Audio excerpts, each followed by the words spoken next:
वसीम में आप सबको सलाम। और मैं आप सबकी बड़ी शुक्रगुज़ार हूँ कि आप सब ने मुझे ये मौका दिया कि मैं आपके सामने खुदावंद की कुछ बातें जो उसने मेरे दिल में डाली हैं मैं आपके साथ शेयर कर सकूँ। तो आज का जो टॉपिक है, मेरी जो बातें खुदा ने मेरे दिल में डाली हैं, उसका टॉपिक है गवाही, टेस्टिमनी। और ये लफ्ज़ काफ़ी देर से मेरी रूह में आ रहा था और बार बार मुझे कंपेल कर रहा था, या रूह मुझे कंपेल कर रहा था कि मैं इसके बारे में आपके साथ कुछ शेयर करूं। और ये कुछ बातें जो खुदा ने मेरे दिल में डाली हैं मैं आपसे शेयर करती हूँ।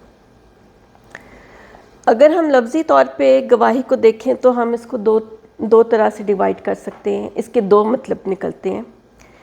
एक वो मतलब है कि वो बात या वो अकीदा जिसको हम अपने लफ्ज़ों में बयान करते हैं, जिसको हम डिक्लेयर करते हैं, वो हमारी गवाही होता है।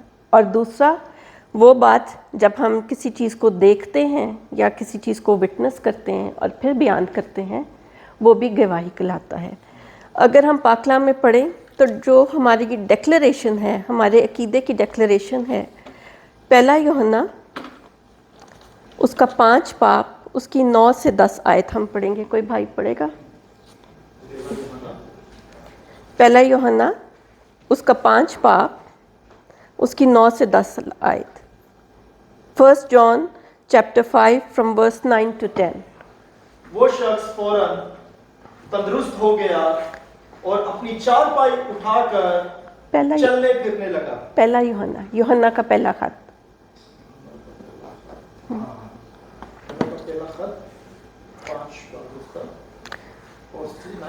9 से 10 आयत। जब हम आदमियों की गवाही कबूल कर लेते हैं तो खुदा की गवाही तो उससे बढ़कर है, और खुदा की गवाही ये है कि उसने अपने बेटे के हक में गवाही दी है। जो खुदा के बेटे पर ईमान रखता है वो अपने आप में गवाही रखता है। जिसने खुदा का यकीन नहीं किया उसने उसे झूठा ठहराया, क्योंकि वो उस गवाही पर जो खुदा ने अपने बेटे के हक में दी है ईमान नहीं लाया। तो ये वो वर्स है, यानी ये वो 2 आयतें हैं जो बयान करती हैं कि हमारा अकीदा क्या है, हम किस चीज़ पे ईमान रखते हैं और हम इस चीज़ को डिक्लेयर करते हैं। इसमें बहुत खुदा ने क्लियरली बयान कर दिया है।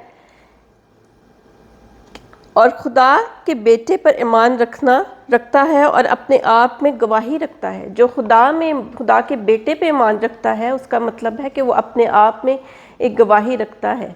उसके बेटे पे ईमान रखने का मतलब है ये ज़रूरी है कि आपकी लाइफ में एक गवाही है। और इस चीज़ को जब हम डिक्लेयर करते हैं तो ये भी हमारी गवाही है। जब हम गैर कौमों में अपने अकीदे को, अपने ईमान का बयान करते हैं तो ये हमारी गवाही है। हम लोगों को बताते हैं कि हम किस चीज़ पे ईमान रखते हैं। हमारा यीशु पे ईमान है, वो हमारा नजात दहिंदा है, उसको खुदा ने हमारे लिए भेजा है। ये सारा जो हमारा ईमान है उसकी ये हमारी गवाही है और इसका हम बयान करते हैं।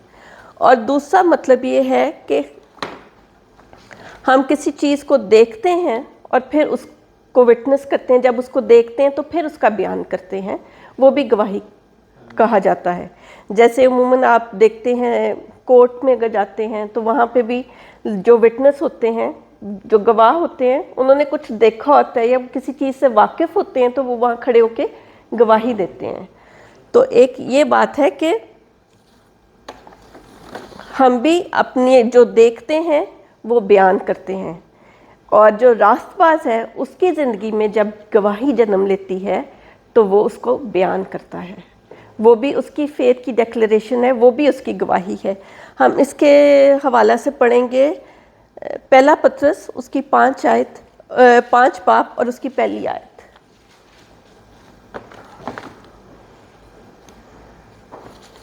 तुम में जो बुजुर्ग हैं मैं उनकी तरह बुजुर्ग और मसीह के दुखों का गवाह और जाहिर होने वाले जलाल में शरीक भी होकर उनको ये नसीहत करता हूँ कि खुदा की उस गला की गलाबानी करो जो तुम में है।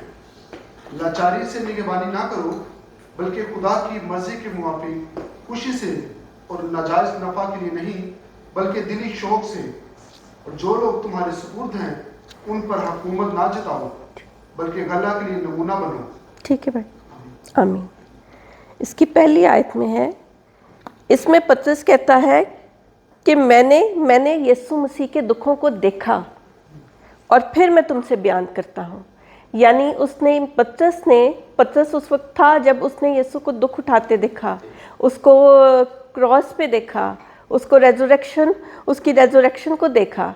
तो वो सारे अमल उसने देखे, प्रैक्टिकली अपनी आंखों से देखे, इसलिए वो बयान करता है।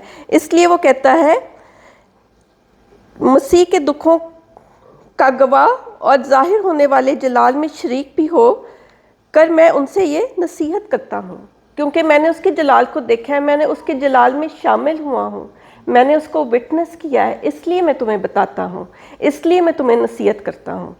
तो इट मीन्स कि जो पतरस था वो खुदा का, यानी खुदा के यीशु के दुखों का गवाह था, चश्मदीद गवाह था, वो उधर मौजूद था, उसने सब कुछ देखा था। लिहाजा वो बयान करता है उसके दुखों को और उसके दुखों के मुताबिक आपको नसीहत करता है। तो इस तरह से हम इसके जो टेस्टिमनी है, इसकी जो इंट्रोडक्शन है, कंप्लीट करते हैं कि इसके दो हिस्से हैं, एक में हम डिक्लेयर करते हैं और एक में हम विटनेस करते हैं। ठीक है, आगे हम पढ़ते हैं कि देखते हैं कि जब हम शुक्रगुजारी करते हैं तो वो भी हमारी गवाही को जाहिर करता है। हमारी जो शुक्रगुजारी है, हम खुदा की जब शुक्रगुजारी करते हैं तो हम खुदा की गवाही देते हैं, उसके कामों का, उसके काम जो हमारी ज़िंदगी में हुए होते हैं, हम उसको बयान करते हैं और उसका शुक्र करते हैं। तो इट मीन्स कि हम उसकी गवाही दे रहे हैं। और ये चीज़ हमारी आजिज़ी को जाहिर करती है। ये चीज़ ये शो करती है कि हम सारा जलाल जो है खुदा को देते हैं। जो काम भी खुदा हमारी ज़िंदगी में करता है, सारा जलाल उसका है। हम अपने एफर्ट्स में रिलाई नहीं करते, हम अपने कोशिशों पे रिलाई नहीं करते, क्योंकि अगर हम कोई कोशिश भी करते हैं, अगर खुदा की मर्ज़ी उसमें शामिल नहीं होती है तो वो उस कोशिश का कोई फ़ायदा नहीं है। तो लिहाजा आपकी जो शुक्रगुजारी है वो भी खुदा की गवाही है। इसके बारे में हम पढ़ते हैं साम 34 उसकी फोर्थ वर्स, ज़बूर 34 उसकी 4थी आयत। मैं खुदावंद का तालिब हुआ, उसने मुझे जवाब दिया और मेरी सारी दहशत से मुझे रिहाई बख्शी। ये वो क्या बयान कर रहा है? वो अपनी गवाही बयान कर रहा है और वो खुदावंद को इसमें जलाल भी दे रहा है। तो यानी कि जो आप जब खुदा की शुक्रगुजारी करते हैं, जब आप खुदा का शुक्र करते हैं कि उसने हमारी ज़िंदगी में क्या किया, तो वो हमारी गवाही होती है। और बाइबल में ये कहीं पे भी नहीं लिखा कि रासबाज की ज़िंदगी में आजमाइश नहीं आएगी या टेस्ट नहीं आएगा या कोई मुश्किल नहीं आएगी, क्योंकि जब इंसान की ज़िंदगी में आजमाइश आती है, जब इंसान की ज़िंदगी में कोई मुसीबत आती है या कोई मुश्किल आती है, तो तभी उसकी लाइफ में क्या गवाही जन्म लेती है, तभी उसकी लाइफ में गवाही आती है। उससे अगर आपकी लाइफ में कोई परेशानी नहीं है, कोई मुसीबत नहीं है, कोई दुख नहीं है, तो आप अपनी लाइफ में कैसे किसी गवाही का बयान कर सकते हो? कैसे कह सकते हो? हाँ, शुक्रगुजारी कर सकते हो, पर आप बता नहीं सकते कि आपकी लाइफ में खुदा ने क्या काम किया है, क्योंकि ये आपकी लाइफ में जब आजमाइश आती है तो फिर ही आप इस चीज़ का बयान करते हो। जैसे इमसाल की किताब में अगर आप पढ़ते हैं उसकी 24वें बाब में और उसकी 16वीं आयत में,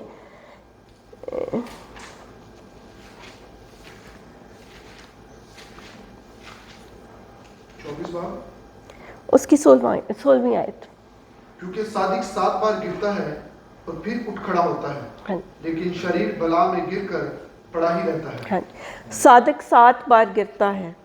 तो इसका क्या मतलब है? ये चीज़ बयान करती है कि सादिक की ज़िंदगी में आजमाइश आती है, पर खुदा उसको उठा खड़ा करता है। जब वो उठा खड़ा करता है तो उसकी ज़िंदगी में क्या जन्म लेती है? गवाही जन्म लेती है। वो गवाह बनता है खुदा का कि खुदा ने मेरी ज़िंदगी में ये काम किया, मैं गिरा था पर उसने मुझे उठा लिया।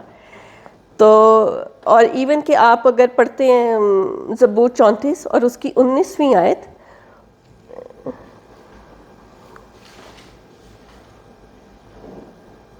सादिक की मुसीबतें बहुत हैं, لیکن खुदावंद उसको उन सब से रिहाई बख्शता है। बख्शता है। यानी कि सादिक की मुसीबतें बहुत हैं। ये नहीं है कि रासबाज की ज़िंदगी में मुसीबतें नहीं हैं या उसकी ज़िंदगी में मुश्किलें नहीं हैं, पर खुदावंद उसको उन सब में से छुड़ाता है और उन सब के लिए खुदावंद की ज़िंदगी में गवाही पैदा करता है। ठीक है, और वो जो गवाही होती है वो जब हम दूसरों के साथ बयान करते हैं, जब हम लोगों के साथ शेयर करते हैं, तो वो उनके लिए भी ईमान की तक़वियत का बाइस बनती है। वो ये कहते हैं कि खुदा अगर इनकी ज़िंदगी में ये काम कर सकता है तो हमारी ज़िंदगी में भी कर सकता है। हम अपने ईमान के साथ साथ हम दूसरों का भी ईमान मजबूत करते हैं। लिहाजा एक रास्तबाज की ज़िंदगी में मुश्किल आना और गवाही होना बहुत ज़रूरी है। ये उसको एक मसीही ज़िंदगी का आप कह सकते हैं कि अलामत है। अगर आपकी ज़िंदगी में आजमाइश नहीं तो फिर भी आप मुझे नहीं लगता कि आप प्रॉपर मसीही हैं, और अगर गवाही नहीं तो फिर भी मुझे लगता है कि आप कहीं ना कहीं पे लैक कर रहे हैं। इसलिए गवाही का आपकी ज़िंदगी में होना बहुत ज़रूरी है। इसके बाद हम कुछ और बातों पे गौर करेंगे कि बाज़ औक़ात हम समझते हैं कि हमने दुआ की, एक दिन की, दो दिन की और हमें जवाब मिल गया तो वो हमारी गवाही है। हाँ, हम कह सकते हैं कि गवाही है वो, पर ये एक गवाही का एक बहुत छोटा सा हिस्सा है। यानी कि वो आपकी गवाही को कंप्लीट नहीं करता। यानी कि वो आपके ईमान को मजबूत करने के लिए शायद आपका एक छोटा सा टेस्ट होता है, जो कि आप जब किसी बड़ी आजमाइश में जाते हैं उस वक्त आपके काम आता है। क्योंकि जब एक रास्तबाज है उसकी ज़िंदगी में गवाही का मतलब ये है तब जन्म लेती है जब वो एक प्रोसेस से गो थ्रू करता है। एक प्रोसेस उसकी ज़िंदगी में आता है और उस प्रोसेस में उसका कई चीज़ों पे टेस्ट होता है। उसके ईमान का टेस्ट होता है, उसके सब्र का, उसके पेशेंस का टेस्ट होता है, उसकी बर्दाश्त, उसकी इंड्योरेंस का टेस्ट होता है, उसकी परसिस्टेंस का टेस्ट होता है, यानी कि वो किस तरह से खुदा में डटा रहा है। तो ये चारों चीज़ों का उस प्रोसेस में होना बड़ा ज़रूरी है। जब वो इन चीज़ों से गो थ्रू करता है तो फिर उसकी लाइफ में टेस्टिमनी आती है। यानी एक टेस्ट आता है, फिर ट्रायल आता है और फिर टेस्टिमनी आती है। ये तीन चीज़ें हैं जो आपकी ज़िंदगी में एक टेस्टिमनी पैदा करती है, और ऐसी टेस्टिमनी आपकी ज़िंदगी में आती है जो कि आपकी डेस्टिनी को लीड करती है। आप जिस चीज़ के लिए कॉल्ड होते हैं, जिस चीज़ के लिए खुदा ने आपको कॉल किया होता है, आप उसमें मूव करना शुरू करते हैं। लिहाजा हर इंसान के लिए, हर रास्तबाज के लिए ज़रूरी है कि वो इस प्रोसेस से गो थ्रू करे, क्योंकि इस प्रोसेस से आप जब गो थ्रू करते हैं तो वो आपकी पर्सनालिटी, आपकी शख्सियत बनती है और आपको उस बरकत के लिए तैयार करती है या उस टेस्टिमनी के लिए तैयार करती है जो कि उसने आपके लिए रखी होती है। क्योंकि उस टेस्टिमनी के थ्रू आप बहुत से लोगों के लिए बरकत का बाइस बन सकते हैं। लिहाजा जब हम ईमान की बात करते हैं तो अगर हम पहला तीमुथियुस उसका 6 बाब 12 से 13 आयत पढ़ते हैं।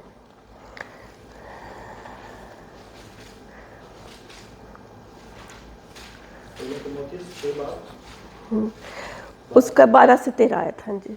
ईमान की अच्छी कुश्ती लड़, इस हमेशा की जिंदगी पर कब्जा कर ले जिसके लिए तू बुलाया गया था, और बहुत से गवाहों के सामने अच्छा इकरार किया था। मैं उस खुदा को जो सब चीजों को जिंदा करता है और मसीह यीशु को जिसने 35 पिलातुस के सामने अच्छा इकरार किया था गवाह करके तुझे ताकीद करता हूँ। आमीन। ईमान की अच्छी कुश्ती लड़ ले, यानी कि ये क्या है? लड़ाई कब होती है? एक प्रोसेस का हिस्सा है ना। आपकी ईमान की लड़ाई होती है। आप अपने ईमान पे, यानी ऐसा टाइम होता है जब ऐसे वाक़यात, ऐसी सिचुएशंस, ऐसा माहौल, हर चीज़ आपके अगेंस्ट आती है, पर आपको अपने ईमान पे खड़े रहना है। आपने ईमान की कुश्ती लड़नी है। नहीं, मेरा ईमान ये है कि खुदावंद ऐसा करेगा, चाहे आपके हालात कितने भी आपके अगेंस्ट होते हैं। और वो जो ईमान, जब आप लड़ाई लड़ते हैं तो आप फिर ज़िंदगी पे कब्ज़ा कर लेते हैं। वो वादा जो उसने आपके लिए किया होता है वो पूरा आपकी ज़िंदगी में होता है। تو لہٰذا ایمان جو ہے اس پروسیس کا پہلا ایک ایلیمنٹ ہے جس کو آپ نے پورا کرنا ہے. اس کے بعد صبر آپ کی لائف میں پیشنس کا ہونا بہت ضروری ہے. ایمان کے ساتھ اگر آپ کی لائف میں پیشنس ہے تو پھر ہی پیشنس جو ہے وہ ہیلپ کرے گا آپ کے ایمان کو مضبوط کرنے میں. اگر آپ میں صبر نہیں ہے، آپ اینشیس ہیں، تو آپ اپنے ایمان پہ نہیں کھڑے ہو سکتے. آپ کا جو ایمان ہے وہ ہمیشہ شیکی رہے گا. تو اس کے لیے ضروری ہے کہ آپ کے اندر صبر ہونا چاہیے. آپ صبر سے اپنے خدا پہ ایمان رکھیں کہ وہ آپ کی زندگی میں آپ کی مشکلوں کو حل کرے گا. تو لہٰذا صبر کے لیے ہم پڑھتے ہیں عبرانیوں 10 باب اس کی 36ویں آیت.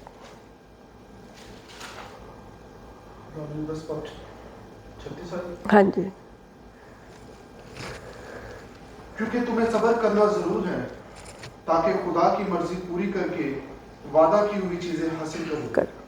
ہاں جی، تمہیں صبر کرنا ضرور ہے. اگر تم صبر نہیں کرو گے، اگر تم صبر سے اس کا انتظار نہیں کرو گے تو جو وعدہ کی ہوئی چیزیں ہیں، جو اس نے آپ سے وعدہ کی ہیں، ان کو آپ حاصل نہیں کر سکتے. تو لہٰذا جب آپ خدا کے راست باز ہوتے ہو اور آپ کسی چیز کے لیے چنے ہوئے ہوتے ہو تو آپ کو اس چیز کو حاصل کرنے کے لیے آپ کو صبر کرنے کی ضرورت ہے. کیونکہ اگر آپ ایمان اور صبر سے کام نہیں لیتے تو آپ کا جو پروسیس ہے وہ پرولونگ ہوتا جاتا ہے. آپ کا جو پروسیس ہے اس ٹیسٹیمنی کو حاصل کرنے کا وہ پرولونگ ہو جاتا ہے. اور اسی طرح سے ہمارے اندر برداشت، انڈیورنس، ہم اس صبر سے، اس ایمان سے ان تکلیفوں کو کیسے برداشت کرتے ہیں، ان کا ہونا بہت ضروری ہے. کہ اگر ہم برداشت نہیں کریں گے، ہم کہیں گے جی ہم تو نہیں یہ برداشت کر سکتے، یہ ہمارے بس کی بات نہیں ہے، ہم اتنا مشکل وقت نہیں دیکھ سکتے، یا ہم کوئی اور شارٹ کٹ لے لیتے ہیں، یا کسی اور چیز پہ ہم تکیہ کر لیتے ہیں. تو اٹ مینس کہ آپ میں برداشت نہیں ہے، آپ نازک ہیں، آپ خدا کے ایمان پہ کھڑے نہیں ہو سکتے، یا آپ میں پیشنس نہیں ہے. کیونکہ ایمان، صبر آپ کے اندر کیا برداشت بھی لے کے آتا ہے. اور اسی طرح سے ہم عبرانیوں کا 12 باب اس کی 1 اور 2 آیت پڑھیں گے. بس جب کہ گواہوں کا ایسا بڑا بادل ہمیں گھیرے ہوئے ہے تو آؤ ہم بھی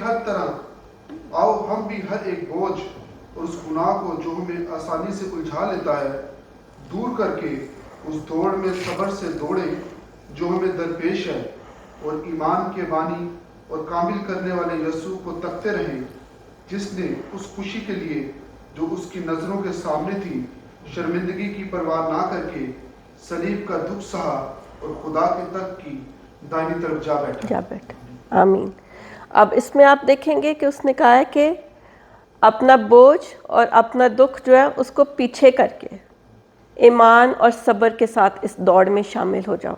تو یعنی کہ اس دکھ کو جو آپ فیس کر رہے ہو یا اس پریشانی کو فیس کر رہے ہو، اس کو برداشت کر کے، اس کو انڈیور کر کے صبر سے اور ایمان سے اس دوڑ میں جو خداوند نے آپ کے لیے رکھی ہے، اس گواہی کے حصول کے لیے اس میں شامل ہو جاؤ.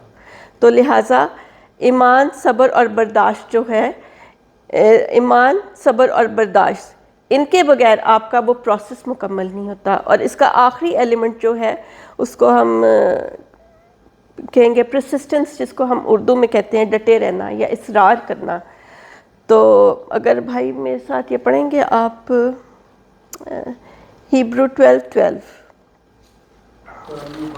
ہاں جی. بس ڈھیلے ہاتھوں اور سست گھٹنوں کو درست کرو. یہ ایک منٹ،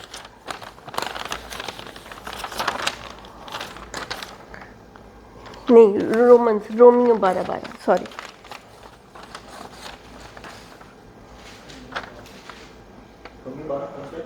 رومیو 12:12. ہاں جی.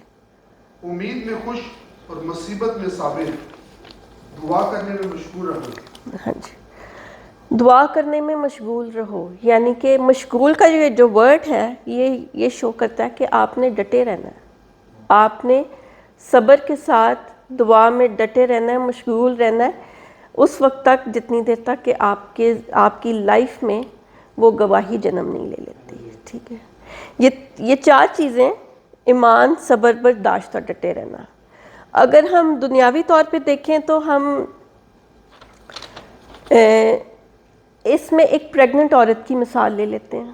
ٹھیک ہے، وہ جب پریگننٹ ہوتی ہے تو وہ اس ایمان پہ، اس میں یہ ایمان ہوتا ہے کہ ایک دن اس نے اپنے بیٹے کو، اپنے بچے کو ریسیو کرنا ہے، جنم دینا ہے.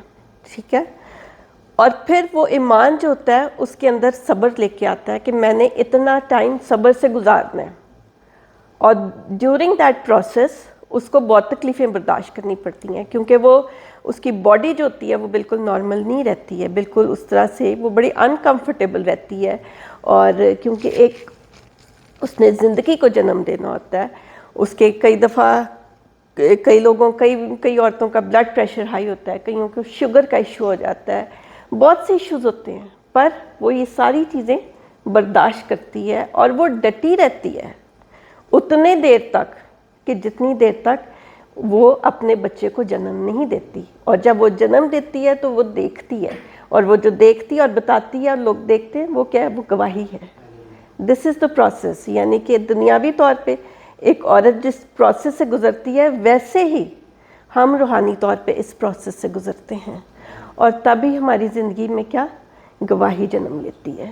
ٹھیک ہے، اس بات کے علاوہ ایک بات میں اور آپ سے کروں گی. کسی نے میرے سے سوال کیا تھا، خیر کسی نے تو نہیں، میرے ہسبینڈ نے میرے سے سوال کیا تھا کہ آپ اس چیز کو کیسے جسٹیفائی کر سکتی ہیں، کیسے کہہ سکتی ہیں کہ اگر آپ پروسیس سے گو تھرو کرتی ہیں تو گو تھرو ہوتے ہیں آپ، تو آپ کی لائف میں ٹیسٹیمنی آتی ہے. یہ تو عام دنیاوی لوگ بھی اس چیز کے لیے بات کر سکتے ہیں، کہتے ہیں کہ جی آپ کبھی کسی سے بات کریں تو وہ کہیں گے ہاں ہم بھی اس پروسیس سے گزرے ہیں اور ہمیں پھر یہ کامیابی ملی یا پھر یہ ملا. پر میں جو یہ سمجھتی ہوں کہ اگر آپ کسی دنیاوی انسان سے بات کرتے ہیں اور جب وہ اپنی کوئی سٹوری بتاتا ہے آپ کو، تو میں اس کی ٹیسٹیمنی نہیں سمجھتی. میں سمجھتی ہوں کہ وہ اپنی ایک سکسیس سٹوری بتا رہا ہے.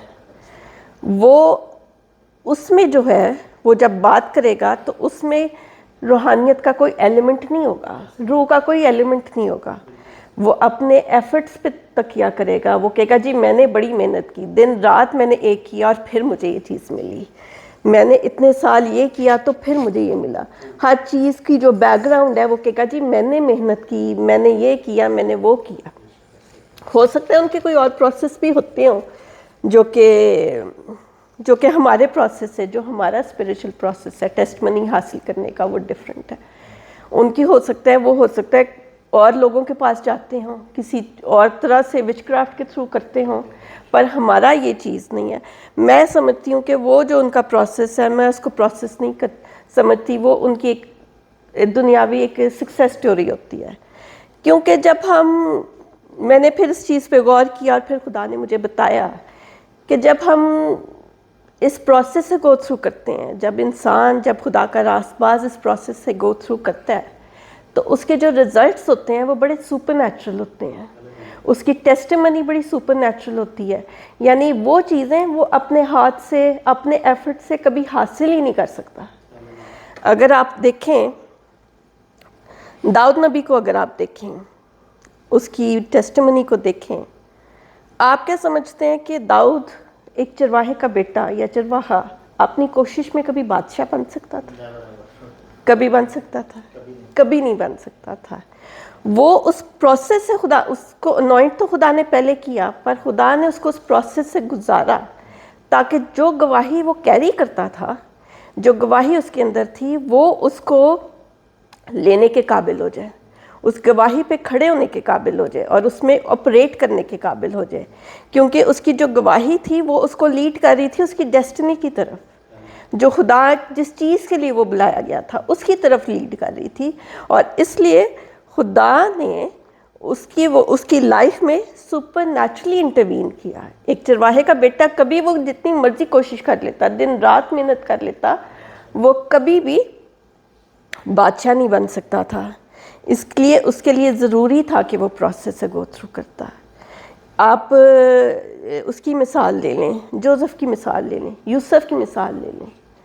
یوسف جو تھا وہ ایک پروسیس سے گو تھرو کیا، وہ اس نے ایک مشکل وقت دیکھا اور پھر خدا اس کو کہاں سے کہاں لے کے آیا، یعنی کہ وہ جیل میں تھا اور پھر دوسرے ہی پل خدا نے اس کو بادشاہ کی سیکنڈ جگہ پہ پلیس کیا، یعنی وہ پٹ سے پیلس میں آ گیا، پر اس ساری برکت کو حاصل کرنے کے لیے وہ پروسیس سے گو تھرو کیا. ٹھیک ہے، اس میں خدا کی سپر نیچرل انٹرونشن تھی، سپر نیچرل بلیسنگ تھی، کیونکہ وہ اگر اس قید میں تھا تو شاید وہ ساری عمر بھی رہ سکتا تھا. وہ اپنے ایفرٹ سے کبھی بھی اس جگہ پہ نہیں جا سکتا تھا، کبھی بھی وہ خوابوں کی تعبیر نہیں کر سکتا تھا جتنی دیر تک کہ خدا اس کو وہ وزڈم نہ دیتا، جتنی دیر تک خدا نہ اس کو یہ بتاتا، اور جتنی دیر تک وہ اس قابل نہیں ہوا. جب خدا نے سمجھا کہ ہاں اب یہ اس قابل ہو گیا ہے کہ یہ اس جگہ پہ پہنچ سکتا ہے، تب خدا اس کو نکال کے وہاں سے وہاں لے گیا. تو لہٰذا اس لیے وہ اس پروسیس سے گزرا تاکہ وہ جگہ جو اس کو ملنی تھی یا جو برکت اس کو جو ملنی تھی وہ اتنا مضبوط ہو جاتا ہے اپنے ایمان میں، ہر چیز کو برداشت کرنے میں اتنا مضبوط ہو جاتا، وہ اتنا صابر ہو جاتا کہ کوئی چیز اس کو شیک نہیں کر سکتی تھی. اس کے علاوہ اگر آپ حنا کی مثال دیکھتے ہیں، حنا جو تھی وہ بھی ایک پروسیس سے گو تھرو کیا. اس نے وہ کتنے سال خدا کے پاس آتی رہی اور خدا سے دعا کرتی رہی، اور خدا نے اس کی جب دعا سنی تو خدا نے اس کو سیمول دیا، سیمول نبی دیا. یعنی کہ حنا اپنے ایفرٹس میں تو نہیں اس کو نبی بنا سکتی تھی نا، اپنی کسی یعنی وہ جو بھی تعلیم دیتی اس کو وہ تعلیم تو نہیں دے سکتی تھی جو خدا نے اس کو دی، یا جو جہاں پہ خدا نے اس کو کھڑا کیا کہ اس نے داؤد کو انوائنٹ کیا. اسی طرح سے اور آخر میں اسی طرح سے ہم ایوب کو دیکھتے ہیں. ایوب کے پاس بہت برکت تھی اور ایک ٹائم آیا کہ وہ بالکل یعنی کہ ہر چیز اس کی لٹ گئی، ہر چیز اس کی برباد ہوگی، اور وہی اس کے صبر کا پروسیس تھا، وہی اس کے ایمان کا پروسیس تھا. اور جب اس نے اس پروسیس کو پاس کیا تو خدا نے اس کو ہر چیز کا دگنا دیا، ہر چیز کا اس کو دگنا دیا. تو لہٰذا میں یہ سمجھتی ہوں کہ ہماری جو ہر راست باز کی زندگی میں اپنی ٹیسٹمنی حاصل کرنے کے لیے ایک پروسیس سے گو تھرو کرنا ضروری ہے، کیونکہ اس پروسیس کے بغیر آپ وہ برکت حاصل نہیں کر سکتے جو آپ نے سوچی بھی نہیں ہوتی. ٹھیک ہے، اس لیے میں آج سب کو انکریج کرنا چاہتی ہوں، یعنی ان سب کو انکریج کرنا چاہتی ہوں کہ اگر وہ کسی پروسیس سے اگر آج گزر رہے ہیں، اگر وہ اپنی گواہی کے حصول کے لیے پروسیس سے گزر رہے ہیں تو وہ پریشان نہ ہوں. وہ سمجھیں کہ خدا ان کو اس چیز کے لیے تیار کر رہا ہے، اس سپر نیچرل بلیسنگ کے لیے تیار کر رہا ہے جو کہ آپ نے ابھی سوچی بھی نہیں، جو اس نے آپ کو دینی ہے. یعنی وہ کمپریہینڈ بھی نہیں آپ کر سکتے. آپ اپنے ایفرٹس میں وہ بلیسنگز نہ تو جنریٹ کر سکتے ہیں نہ حاصل کر سکتے ہیں. تو اس لیے میں آپ سب کو انکریج کروں گی کہ آپ اپنے ایمان میں مضبوط رہیں، آپ صبر سے کام لیں، برداشت رکھیں اور ڈٹے رہیں. یہی ہماری ٹیسٹمنی حاصل کرنے کا پروسیس ہے، اور میرا ایمان ہے کہ اگر ہم جب کھڑے رہیں گے، ڈٹے رہیں گے، تو خدا ہمیں ضرور اس ٹیسٹمنی کو دے گا جس میں اس کی اپنی سپر نیچرل انٹرونشن ہوگی، جس میں وہ خود مداخلت کرے گا اور ہر چیز کو چینج کر دے گا. خداوند آپ سب کے ساتھ ہو. Thank you.